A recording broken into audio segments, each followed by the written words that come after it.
40 বছরে নবী মুহাম্মদ সাল্লাল্লাহু আলাইহি ওয়াসাল্লাম দ্বীনের দাওয়াত দিয়া অর্থাৎ নবুয়ত পেয়ে গেলেন 40 বছর বয়সে নবী মুহাম্মদ সাল্লাল্লাহু আলাইহি ওয়াসাল্লাম গারে হেরায় ধ্যান করতেন। আল্লাহ পাক নবুয়ত দান করে কুরআনুল কারীমের সর্বপ্রথম সূরাতুল আ'লার 5টি আয়াত আল্লাহ নাজিল করেন। সুবহানাল্লাহ। আল্লাহ তাআলা বলেন, ইকরা বিসমি রাব্বিকাল্লাযী খলাক খলাকাল ইনসানা মিন আলাক ইকরা ওয়া রাব্বুকাল আকরামুল্লাযী আল্লামা বিল কলম আল্লামাল ইনসানা মা লাম ইয়ালাম। যেরকম আল্লাহু আকবার। কোরআনের প্রথম 5টা আয়াত যার প্রথম শব্দ হলো ইকরা। ইকরা মানে হচ্ছে পড়ো। কারণ একজন মুসলিম হিসাবে তার প্রধান দায়িত্ব হচ্ছে তুমি কোরআনের সাথে সম্পর্ক তৈরি করো এবং কোরআন তুমি পড়ো, অধ্যয়ন করো। কোরআনের তর্জমা পড়ো, তোমার জীবনটাকে পরিবর্তন করে দিবে কে? জোরে বলুন কে? নবুয়ত পেয়ে গেলেন। নবুয়ত পাওয়ার পরে এখন নবীর কাজ কি? এই তাওহীদ লা ইলাহা ইল্লাল্লাহ এই মহান বাণী পৃথিবীব্যাপী ছড়িয়ে দিয়া আনাচে কানাচে এই কালিমার দাওয়াত পৌঁছায় দেওয়ার দায়িত্ব, মহান দায়িত্ব আল্লাহ পাক তার রসুলকে দান করলেন। সুবহানাল্লাহ। এখন প্রথমেই করবেন, এই দাওয়াত দিবেন কাকে? বিভিন্ন রাষ্ট্রে যে আগে দাওয়াত দিবে নাকি? কাকে দাওয়াত দিবে? আগে ঘরে দাওয়াত দিতে হবে। আগে কাকে? ঘরের ভিতরে দাওয়াত শুরু হবে। তোমার পরিবারে দাওয়াত আগে। আল্লাহ পাক রব্বুল আলামিন বললেন, রাসূল সর্বপ্রথম আপনার কাছের মানুষদেরকে দাওয়াত দেন।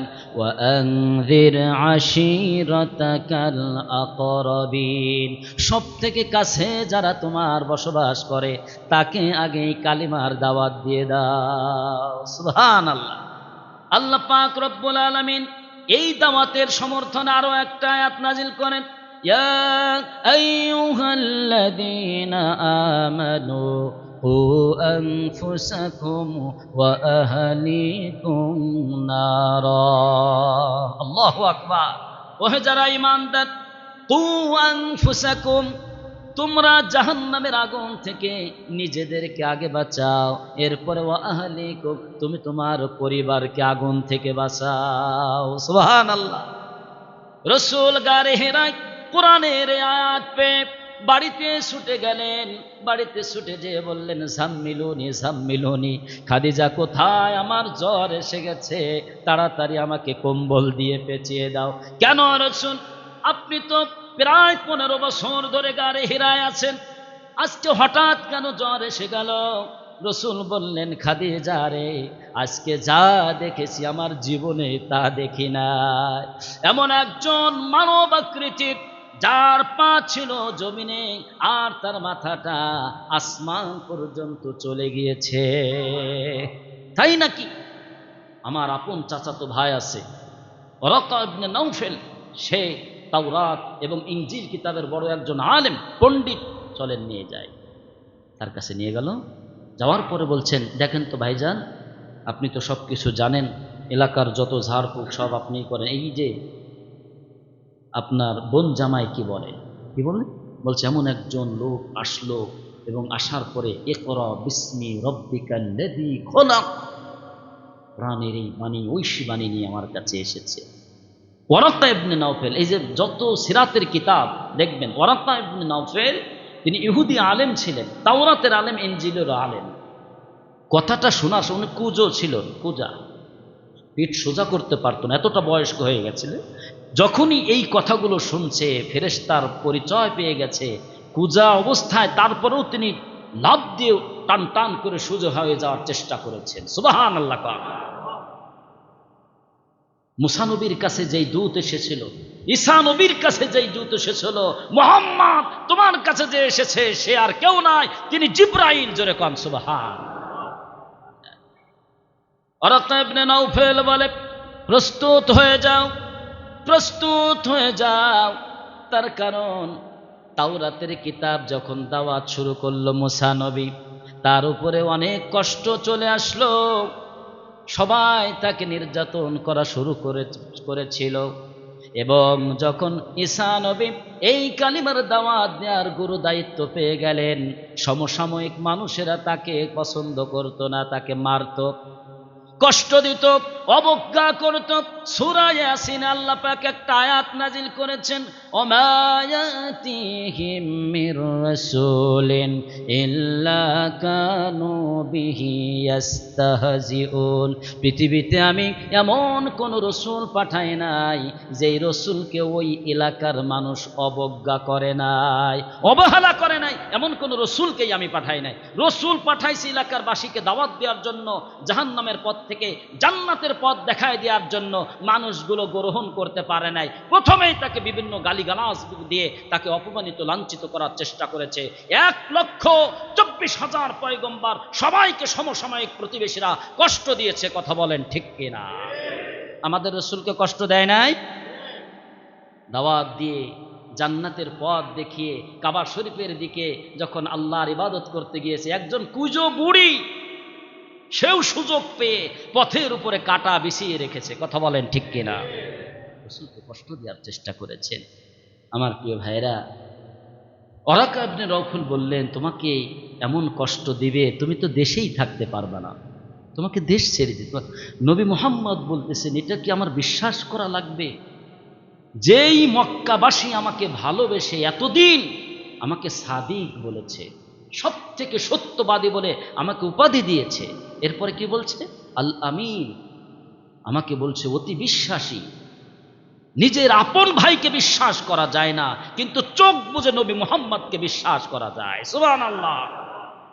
আমাকেই মক্কাবাসী তাড়িয়ে দিবে, ইম্পসিবল, সম্ভব না, আমার বিশ্বাস হয় না। কিন্তু বলে তুমি দাওয়াত শুরু করো। ইতিহাস এটাই বলে। দাওয়াত শুরু করলেন। ওয়ানদির আশীরাতাকাল আকরাবিন, তাহলে নিকট আত্মীয়দেরকে দাওয়াত দেই। নিকট আত্মীয়দের দাওয়াত দিলেন, গোপনে মা খাদিজাকে দাওয়াত দিলেন। খাদিজার কাছে দাওয়াত দেওয়ার আগেই কয়, লা ইলাহা ইল্লাল্লাহু মুহাম্মাদুর রাসূলুল্লাহ সাল্লাল্লাহু আলাইহি ওয়াসাল্লাম। আপনি দাওয়াত দিবেন, এটা আমি 15 বছর ধরে অপেক্ষা করছি যে এই দাওয়াতটা দিবেন, আর শোনার সাথে সাথে আমি কবুল করব। জোরে কোন সুবহানাল্লাহ।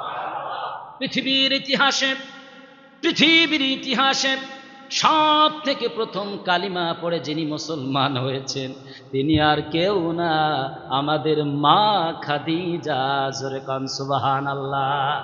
মুহাম্মদ বললেন, ও খাদিজা রে, দাওয়াত দিতে পারলাম না, কবুল করলাম, এতটা বিশ্বস্তর কারণ কি?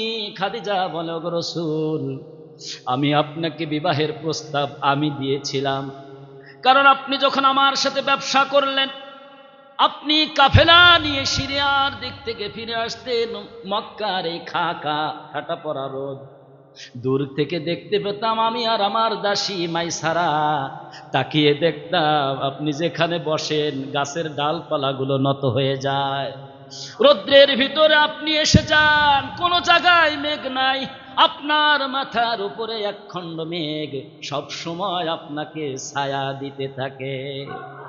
তখন থেকে বিশ্বাস করেছি আপনি সাধারণ কোনো মানুষ নাই, আল্লাহ আপনাকে আমার স্বামী হিসাবে কবুল করেছেন, আমার সব সম্পত্তি আপনার হাতে দিয়ে দিয়েছি, আর অপেক্ষা করেছি কখন আমার প্রাণের স্বামী আল্লাহর রাসূল হয়ে যাবে।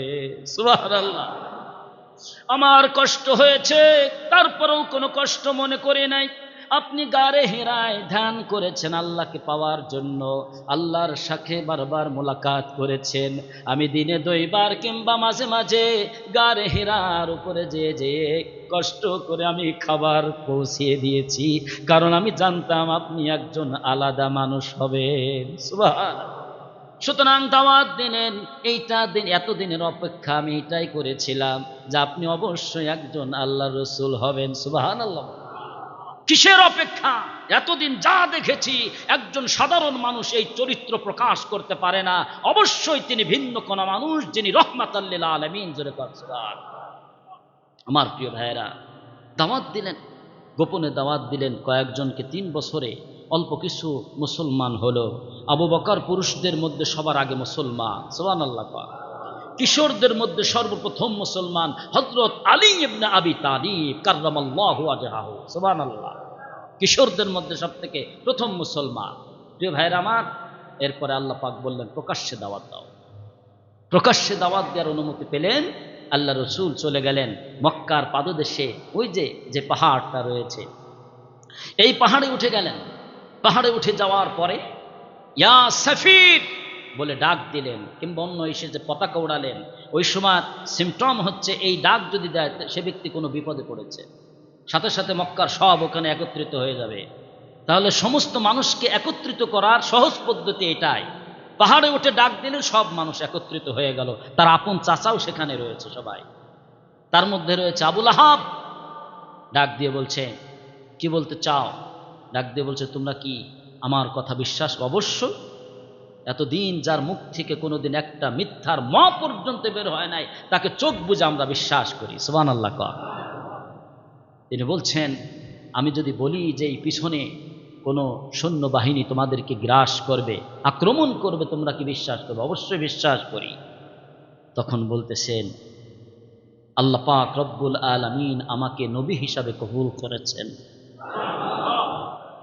তোমাদেরকে এই যে ৩৬০টা মূর্তি, হাজারো দেবতা, পাথর দিয়ে তৈরি, মাটি দিয়ে তৈরি, এই সকল দেবতার কাছে মাথা নত না করে এক আল্লাহর গোলামি করার জন্য, আল্লাহ পাক এই মেসেজ দেওয়ার জন্য আল্লাহ পাক আমাকে রসুল হিসাবে কবুল করেছেন। সুবহানাল্লাহ। কুলু লা ইলাহা ইল্লাল্লাহ তুফলিহু, সবাই একযোগে মেনে নাও, লা ইলাহা ইল্লাল্লাহ, নাই কোনো ইলাহ, নাই কোনো মাবুদ, নাই কোনো হুকুমদাতা, নাই কোনো আইনদাতা, নাই কোনো রিজিক দাতা, একমাত্র কে ছাড়া? আওয়াজ করে বলুন, কে ছাড়া? আল্লাহ ছাড়া কোনো আইনদাতা নাই, হুকুমদাতা নাই, বিধাদাতা নাই, আল্লাহ ছাড়া কোনো রিজিক দাতা নাই। ঠিক কিনা বলে? এটা মেনে নাও। এবার আবুল আহাব বলল, আলিহাদা জামাআতানা, এই অনর্থক বাজে কাজের জন্য আমাদেরকে ডাকছ? কাজ আর পাওনি, আমরা ব্যস্ত না, এই সব ফালতু কাজের জন্য আমাদেরকে ডাকছ? নাউজুবিল্লাহ বলেন। পাথর তুলে একটা নবী মুহাম্মাদের দিকে মেরেও দিয়েছে। নাউজুবিল্লাহ বলেন। আল্লাহ পাক বললেন, আমার বন্ধু, আমার হাবিব, তার দিকে যেই হাত দিয়ে পাথর ছুঁড়ে মারছে, তার সাথে তো সেই হাত থাকবে না। আল্লাহু আকবার। তাব্বাত ইয়াদা আবি লাহাবি ওয়া তাব্বা মা আগনা আনহু মালুহু ওয়া মা কাসাবে সায়াসলা নারান যাতা লাহাবি ওয়া ইমরাআতু হাম্মালাতাল হাতাব ফি জিদিহা হাবলুম মিন মাসাদ। জোরে কোন আল্লাহু আকবার। ধ্বংস হয়ে যাক আবুল আহাবের দুই হাত, যে হাত দিয়ে নবীর দিকে আঘাতের তীর ছুঁড়েছে, পাথর ছুঁড়েছে, ওই হাত ধ্বংস হয়ে যাবে। আল্লাহু আকবার বলেন। আমার প্রিয় ভাইয়েরা, তাহলে ইসলামের সূচনা হলো কোথায়? বলুন, মক্কা নগরীতে। ইসলামের দাওয়াতের সূচনা হলো কোথায়? কিন্তু মক্কায় কি ইসলাম ইস্টাবলিশড হতে পেরেছিল? বলেন, পেরেছিল? জুলুম নির্যাতনের শিকার হয়ে রসুলকে দেশ ছেড়ে দিতে হলো। চলে গেলেন কোথায়? বলুন, কোথায়? মদিনায়। মদিনায় যে ইসলাম কি প্রতিষ্ঠিত হয়ে গেল না? ইসলাম প্রতিষ্ঠিত হয়ে গেল। কিন্তু আল্লাহ পাক রব্বুল আলামিনের ইশারা, ইসলাম যেখানে সূচনা হয়েছে, আমি আল্লাহ সেই জায়গায় বিনা রক্তপাতে সেই ভূমিটা তোমার হাতে আমি তুলে দিব। জোরে কান সুবহানাল্লাহ। মদিনায় যে প্রতিষ্ঠিত হয়ে গেল, আমার প্রিয় ভাইয়েরা, সেইখান থেকে আবার মক্কায় আল্লাহ এমন ভাবে ফেরালেন, বিনা রক্তপাতে মক্কা নগরীকে আল্লাহ তাআলা নবীর হাতে তুলে দিলেন। সুবহানাল্লাহ। এটা ইসলামের ইতিহাস। আপনারা মনে করছেন এই যে বাংলাদেশেও যদি ইসলামপন্থীদের উত্থান হয়, নাস্তিক পাড়ায় আগুন লেগে গিয়েছে ইসলামপন্থীদের উত্থান দেখে, কথা বলেন ঠিক কিনা? কি ব্যাপার? এতদিন যাদের নাম শুনলে ঘৃণার চোটে অস্থির ঘিন ঘিন করেছি, আর আজকে তারা মেন কলিজার জায়গায় জয়লাভ করে ফেলেছে। ঠিক কিনা বলে? তাদের কলিজায় আঘাত লেগেছে। আমরা এই মক্কা নগরীর কথাই দিয়ে মিলিয়ে দিচ্ছি। শুনে রাখো মুসলমান, মক্কা ইসলামের সূচনা হয়েছে কিন্তু ইস্টাবলিশড হয় নাই। মদিনায় যে এস্টাবলিশড হয়েছে, প্রতিষ্ঠিত হয়েছে, আল্লাহ পাক রব্বুল আলামিন কয়েক বছর পরে আল্লাহ পাক বিনা রক্তপাতে মক্কা বিজয় দিয়ে ইসলামকে কবুল করেছেন। জোরে কান সুবহানাল্লাহ। ইসলামপন্থীদের প্রতিষ্ঠা হয়েছিল, ইসলাম সূচনা হয়েছিল, ওই যে যারা জিতলো ইসলামপন্থীরা, তারা সূচনা হয়েছিল ঢাকা বিশ্ববিদ্যালয়ের জামে মসজিদে। সুবহানাল্লাহ কন। মাত্র 6-7 জন তারা শুরু করেছিল, কিন্তু ওখানে তাদের নাম নিলেই কচু কাটা করে ফেলত। তুমি ইসলাম নিয়ে রাজনীতি করবা, এই জায়গায় তোমার হবে না। একবার অস্থির। আব্রাহার নাম শোনেন না আপনারা? আবরার, বুয়েটের আবরার, ওকে কেন হত্যা করা হলো? কি দোষ ছিল? তখন বলল যে এর শিবির সন্দেহ করেছে। কেন? বলে 5 ওয়াক্ত নামাজ পড়ে। 5 ওয়াক্ত নামাজ পড়ে, যুবক বয়সে দাড়ি কাটে না, দাড়ি রেখে ফেলছে, আবার টাকনুর উপরে ট্রাউজার পরে, প্যান্ট পরে। সুতরাং এ তো ওই ইসলামিক দলের লোক। ওরে পিটাইয়া পিটাইয়া কিভাবে একটা নির্মম তাজা প্রাণকে কিভাবে হত্যা করে ফেলল। আমার প্রিয় ভাইয়েরা, এত জুলুম নির্যাতন, আল্লাহ পাক বললেন এখানে সূচনা, কিন্তু তোমরা তো এখানে দাঁড়াইতে পারলে না। চট্টগ্রাম, রাজশাহী, ওখানে তারা আবার ইস্টাবলিশড, ইসলামিক দলগুলো ওখানে ইস্টাবলিশ। আল্লাহ পাক রব্বুল আলামিন কিছু বছরের ব্যবধানে আবার বিনা রক্তপাতে যেখানে সূচনা, সেখানে আল্লাহ বিজয় দান করেছেন। সুবহানাল্লাহ। সুতরাং ওমাকারু ওমাকারাল্লাহ, তারা যে কোনো কৌশল আটে, কিন্তু আল্লাহ পাক উত্তম পরিকল্পনা করেন। জোরে কোন সুবহানাল্লাহ। আমি একটা কথা বারবার বলি, আমার প্রাণপ্রিয় মুসল্লি ভাইরা, একটু শুনে রাখুন, ইসলামকে বিজয় দান করবেন কে? সবাই বলুন। এই বিশ্বাস আমাদের আছে না নাই? পৃথিবীতে ইসলাম কায়েম হবে, বিজয় হবে, আবার খিলাফত এই পৃথিবীতে কায়েম হবে, এই বিশ্বাস আমাদের আছে না নাই? আমি যদি তার সাথে থাকি তাও কায়েম হবে, যদি আমি তার সাথে না থাকি তাও ইসলামকে কায়েম করবেন কে? সুতরাং ইসলামের বিজয়ের লগ্নে যদি আমি ইসলামের সাথে থাকি, আমার মতো খুশনসিব এবং সৌভাগ্যবান বান্দার কেউ হতে পারে না। ঠিক কিনা? এই জন্য আমরা সুযোগ পেলে ইনশাআল্লাহ ইসলামের সাথেই থাকবো। আল্লাহ কবুল করুন। সবাই বলেন আমিন।